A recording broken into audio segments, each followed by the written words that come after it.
Hey Gwenters, and welcome back for another episode of Gwent Today. This is July 26th, and we are going to be covering what felt like a little bit of a slower week compared to the last three super fast weeks, but there's still a few things I want to cover. So first off, I'll cover the Gaunter's Ultimate Challenge. This week is Northern Realms, Skellige, and Nilfgaard. In my opinion, the top three factions. So of all the choices you've had so far, finally you have three really solid options you can choose from. If you guys have seen my channel, you know I love the All Out Charge version 2.0 deck. Look for a 2.1 coming out soon. That's been quite a bit of fun. But I've really enjoyed this. I know a lot of people are frustrated at the balance, and we're going to get into a little bit of a rant at the end of this. So first off, the next real only true piece of news, other than a sale on Meteorite or support artists, is Gwent Partners Open number 2. So mark your calendars for Tuesday, July 28th, 6 to 10 p.m. Central European Standard Time, or Summertime, sorry. And then Wednesday, 29th, same time. And day 3 will be Thursday, July 30th from 5 to 11 Central European Summertime. So make sure you log in and check those out. I'm guessing they're going to be streaming mostly on Twitch. Should be fun, should be a good time. I know several people who are planning to do that, and that should be really great for them. But the one thing I did want to cover was just a little bit of a rant. So I know there's a lot of people who are frustrated at Skellige right now. They really hate that matchup. But I just want to say, do the things you need to do to fix your deck. And there's a few things. If you've watched my most recent video on consistent greatswords, link above, you know that there are several things that Skellige fears. If you haven't played them, take the time to play them. That way you can put yourself in the mindset of, okay, know your opponent. What are they worried about? And if you're playing as them, you'll know they fear two cards above all else. I would say Squirrel and Xavier. You can try to eliminate the cards using Viper Witcher, or you could also maybe do like a Cyprian Wily and get them off the board, or Northern Wind and get them off the board. I don't even have Krathy Heatwave because I am like morally opposed to this card. I don't think you should be able to banish a unit or artifact from off the board regardless of whatever it has.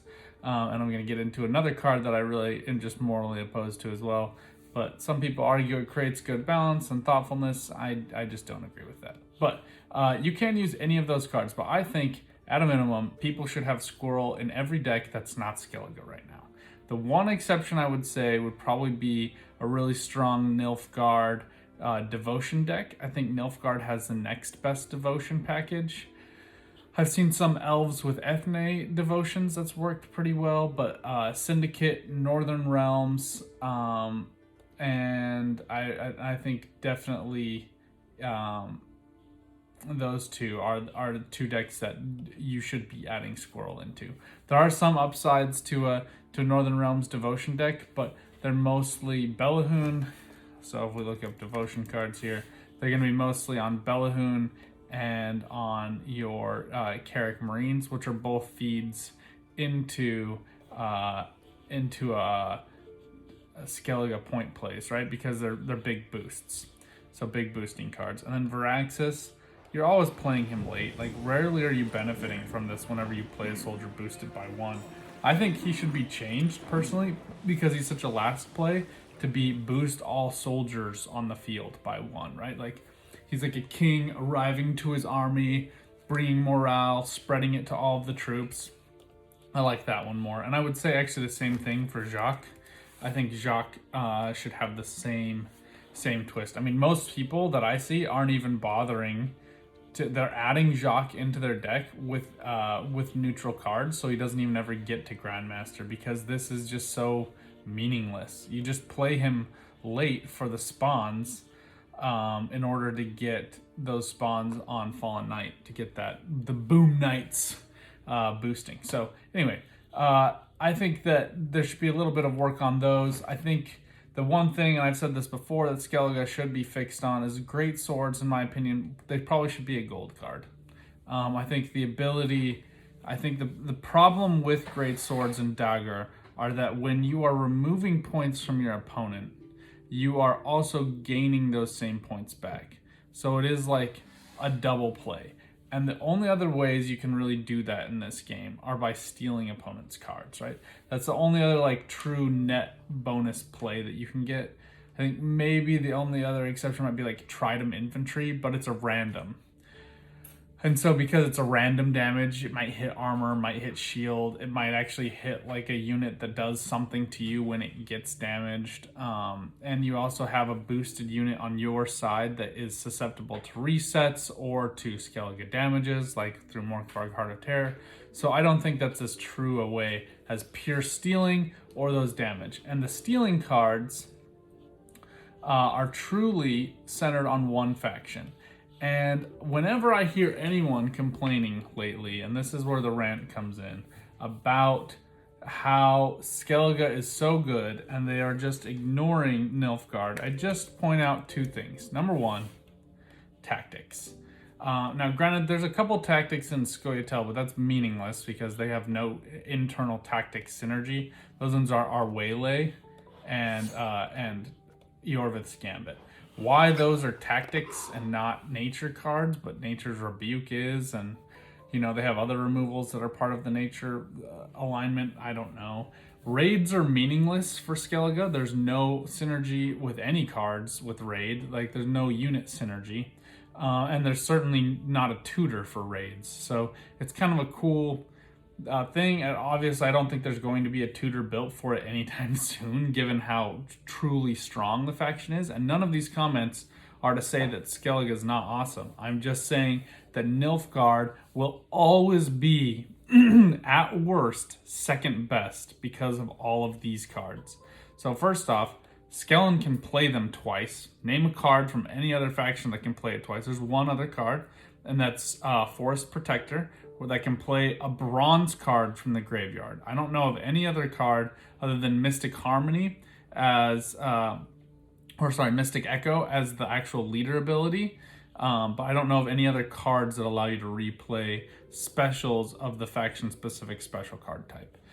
Stefan is truly one of a kind in that regard. Granted, the leader ability Mystic Echo is really, really good. I'm not trying to knock on that, but as we've seen, Scoia'tael has really struggled to get traction this season, so I don't think anybody's going to argue there. I think the nerf to Harmony was just really, really hard. Royal Decree has kind of fallen off a little bit. It was like the go-to. I think Oniromancy is better, but you can still grab this with Menno, right? So Menno is just such a great tutor card for this deck because you get Coup de Grace, Garrison, Bribery, Marching Orders where you can play lowest unit, Glorious Hunt, you can destroy the unit with highest base power, War Council can look at 3 cards, grab another card, and often I'm able to like use this to play into a Menno, to pull a Bribery, to play another tactic, and all of those are just feeding bullets into Hefty Helga, who just is going to dominate your opponent. And if those aren't enough for you, and you still are concerned, you really want to play Devotion, Nilfgaard can play a Devotion deck that can just rip Great Swords apart. And the reason for that is because of Experimental Remedy and Amnesty. Now you pair those with Hefty Helga and Fire Scorpions, or Imperial Enforcers, Assassinates, Tourney Joust, which I'll get to last. But if you pair those cards together, you can just steal their cards. They're not going to be able to replay them. Herald's not going to be able to grab them from the graveyard in round 3. And they're not going to be able to revive those cards using their leader ability. Granted, I would still add a Squirrel in, personally, just so you can banish like Morkvarg Heart of Terror, or Wild Boar, or Dagger if they're playing any of those cards. Maybe even Skjall or Herkia. But you can go ahead and just trash those cards to get rid of them. You can also use Squirrel to get rid of Echo cards from each of the decks, which I think we're seeing pretty much an Echo card being played in each of the decks except for the newfangled Scoia'tael Elves decks that are going around right now. They're not playing the Shaping Harmony because it just really isn't that great unless you have Hamadryads, and it's really draw dependent because you have to get 2 of the 25 cards together in your hand. I guess it's 2 of 3 of the 25 into your hand, so calculate those stats. But last but not least, I just really want to talk about Tourney Joust. Now, I have gotten into a recent Reddit argument with someone about this that was really set on Stunning Blow being the best. I'm not trying to knock. Stunning Blow is very good, right? But it's a raid, so there's no tutor. So if you don't have it in hand, you can't grab it. You also don't have flexibility to grab it with Ermion, who is their tutor. And because you don't have that flexibility, you can't just keep it in your deck. You have to keep it in hand, and you don't have any guarantees that they're going to play something that has armor. Even if you go up against Northern Realms, there's a lot of like really good armor cards right now. Think of like Egmund, Drummer, the Carrick Frigate for sure. Any of those cards. They also have shields, so they can just go ahead and proc a shield, and the stunning blow is meaningless. Where shields have like true meaning against a stunning blow. Also, the maximum number of points this card plays for is 6. People are like, no, if it has armor, it does 7 damage. That's not true. I think, and with the obvious exception of like exposed destroy self or reset self, those are armor weird things, so those don't like truly play for the points. Those are like tactic cards. I mean, I'm sorry, not tactics. That's a poor analogy, but they're really like technical attacks, right? If you're just playing this for the pure damage, if it has 1 armor, which is the minimum number of armor you need in order to trigger this, it's going to remove the 1 armor and then do 6 damage. And there's not very many cards in my experience other than Ikern, which is going to get removed when its armor's gone regardless. And then it's just going to get consumed by Osril, so you don't really save yourself that many points anyway. But it's only going to do 6 damage. And it is, and I think the bigger point for me is it's purely an attack card, whereas Tourney Joust is both an attack card and a defensive card. There's like very few cards that have this type of ability, and none of them are 4 provision cards, right? So the ability to remove a shield and then damage a unit by 4 is somewhat ridiculous. Or give an allied unit a shield and boost it by 4. I just think that's crazy. And then if that's not enough, this deck Nilfgaard just has so much removal. There are 2 cards that I think are ridiculous. Number 1, why is Yen's Invocation purely Nilfgaard? Nobody knows. It's 9 provisions, which is less than Karathi Heatwave, and it puts the card on top of your own deck. This card needs to be changed. This needs to be like, put it into your graveyard. Then you can grab it with a Seer, and then you can like tutor it out with the card that you stole. You can tutor it out with something else that Nilfgaard has. Oniromancy, Royal Decree, whatever you want. But the ability to put this on top of your deck and play that straight into Joachim is broken. And if that, I mean, I think it like might sit all right with me. I might be like, okay, you know what? Nilfgaard is the deck that screws with everyone's minds. We'll just let it go. But Vincent just makes this obtuse. You can't have a positive status effect on your character because Vincent might just wreck it off the board, right? Shields, defender status, vitality. Those are all positive status effects that you're trying to get synergy with on your side. Vincent, in my opinion, should be reworked, first off, to have a lower base value because this ability to automatically destroy a unit is just gross. I mean, this is more powerful than Trigvy's Rupture. Rupture, throw up a shield, put on armor. Do a Purify. I mean, you have so many options that you have. Consume. I mean, you have so many things that you can do when Rupture hits that you can respond to that preserve your points. This, nothing. You got nothing. You got to play Renew. You got to pull it from your graveyard. I mean, luckily it doesn't banish it, but still, this guy just has to destroy a 6-point card to play for his provision count, and that 6-point card is virtually always an engine, so he's preventing further play of other points. So he's really always playing for a reasonable number of points. I would say usually at least 15. I mean, Vincent, unless you're like getting sandbagged by your opponent playing around it the whole time, is always going to find value. And not least of which is because there's so much freaking status procs in a Nilfgaard deck, right? I mean, there's like the poison package is ridiculous. The lock package is ridiculous. Bleeding package is pretty good. Not the best. I mean, monsters beat it out on bleeds. But it's otherwise has like so many ways of spying now. I mean, they just like ridiculous amounts of spying they proc.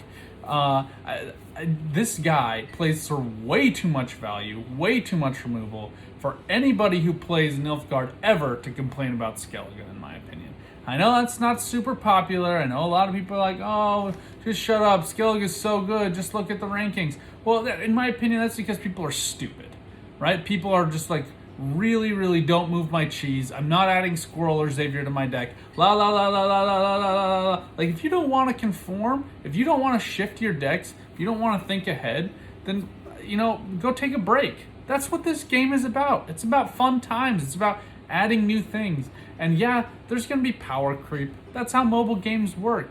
That's how any game with microtransactions work. There has to be power creep for these people to keep their jobs, to keep improving the game, and to keep the servers running.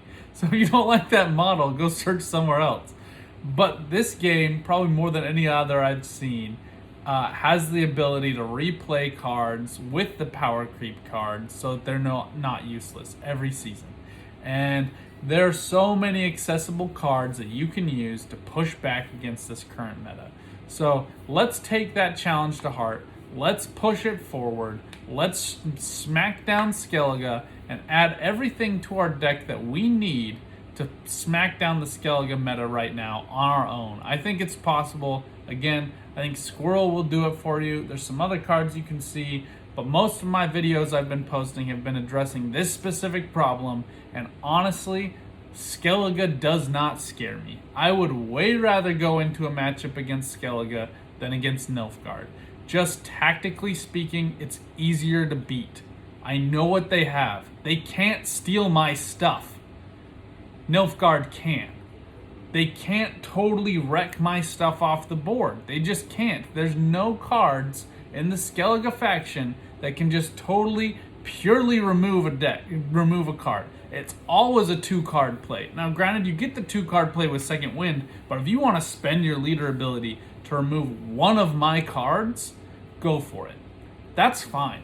That's how pretty much every leader ability should be, in my opinion. That's a 14 provision plus or less. They should have the ability to get a removal with one of their cards in faction automatically. I think like Uprising with Onseus is a really good example. Blood Money, even like Cleaving Strike would work really well for that. All of those are great options. Everybody should have that removal ability. That's what keeps the game going. That's what keeps people on their toes. That's what makes for good calculations and plays and counter plays and the true almost like chess nature of this game. So let's just embrace that. Let's have fun and let's get out there and keep on Gwent.